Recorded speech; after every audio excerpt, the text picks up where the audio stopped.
Hello everyone, আসসালামু আলাইকুম। আশা করি যে যেখানেই আছেন আল্লাহর অশেষ রহমতে ভালো আছেন।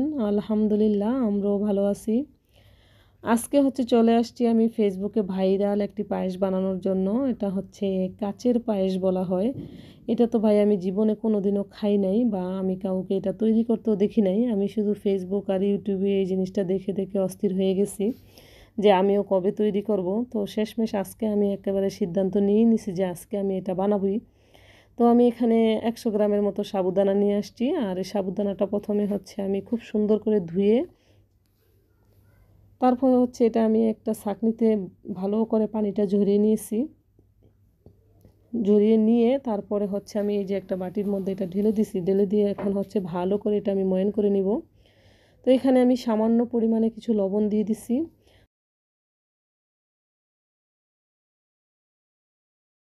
এখানে আমি কোনো চিনি অ্যাড করব না, কারণ চিনিটা আমি যখন পায়েসটা রান্না করব দুধের মধ্যে আমি অ্যাড করে দিব। শুধু সামান্য পরিমাণ লবণ দিয়ে ভালো করে ময়ান করে নিছি।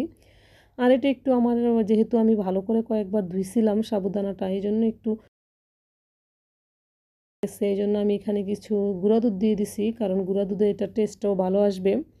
তো গুঁড়া দুধ দেওয়ার পরে এটা একটু স্টিকি স্টিকি হয়ে গেছে। তো আমার এটা একটু বানাতে একটু কষ্টই হয়েছে। আর ভিডিওতে আমি দেখলাম যে অনেকেই বলতেছে কোনো প্রকার সমস্যা হয় না এটা বানাতে। তো আমার এটা একটু হাতের মধ্যে লেগে যাচ্ছিল। তো এখানে আমি যেই পিরিচটাতে রাখবো সেটাতে একটু ঘি ভালো করে লাগাই নিছি। আর দুই হাতে ঘি দিয়ে এখন এই যে আমি গোল গোল করে মিষ্টির শেপটা দিয়ে নিব। তো এখানে আমি আস্তে আস্তে এই যে এখন মিষ্টিগুলো বানিয়ে নিচ্ছি। তো আমার কিন্তু বানাতে অনেকটাই সময় লাগছিল এটা, যেহেতু একটু স্টিকি স্টিকি টাইপের হয়ে গেছিলো, বারবার হাতে লেগে যাচ্ছিল। আর আমি হাত ধুয়ে আবার ঘি লাগাই, হাতের মধ্যে ঘি লাগিয়ে লাগিয়ে তারপর অনেক কষ্ট হয়েছে আমার এটা বানাতে। এই যে ফাইনালি আমার সবগুলা মিষ্টি বানানো হয়ে গেছে।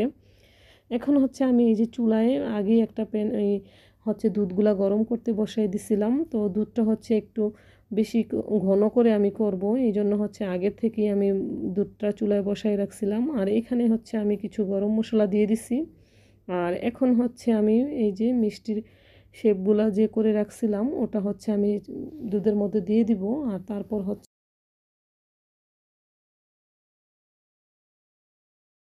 সিদ্ধ হওয়া পর্যন্ত অপেক্ষা করতে হবে। আর এখানে আমি চিনিটাও অ্যাড করে দিছি। তো চিনিটা অ্যাড করার পর দুধটা একটু পানি পানি হয়ে গেছে, কারণ চিনি থেকে একটু পানি ছাড়ে। তো তারপর আমি দেখলাম যে একটু পানি পানি, তাই এই জন্য এখানে টেস্টটা বাড়ানোর জন্য আমি আরও কিছু পরিমাণে গুঁড়া দুধ অ্যাড করে দিছি। আর আপনারা চাইলে কনডেন্স মিল্কটাও দিতে পারেন। কনডেন্স মিল্কটা দিলে টেস্টটা অসাধারণ আসে। তো আমার ঘরে কনডেন্স মিল্ক শেষ হয়ে গেছিলো, তো এই জন্য এটার আমি অ্যাড করি নাই। তো আমি এখানে আরও কিছুক্ষণ এটা জাল করে ভালো করে আরেকটু কমায় নিব। তারপর আমি ফ্রিজে রেখে দিব। আর যে কোনো ডেজার্ট আইটেম বা মিষ্টি জাতীয় পায়েস জাতীয় কিছু আমার একটু ঠান্ডা ঠান্ডা খেতে ভালো লাগে। তো এই যে দেখেন আমার কিন্তু হয়ে গেছে এটা। তারপর আমি এটা 2 ঘন্টার মতো ফ্রিজে রেখে দিছিলাম। আর এখন সবাই খাওয়া দাওয়া শেষ। এটা কিন্তু খেতে অসাধারণ।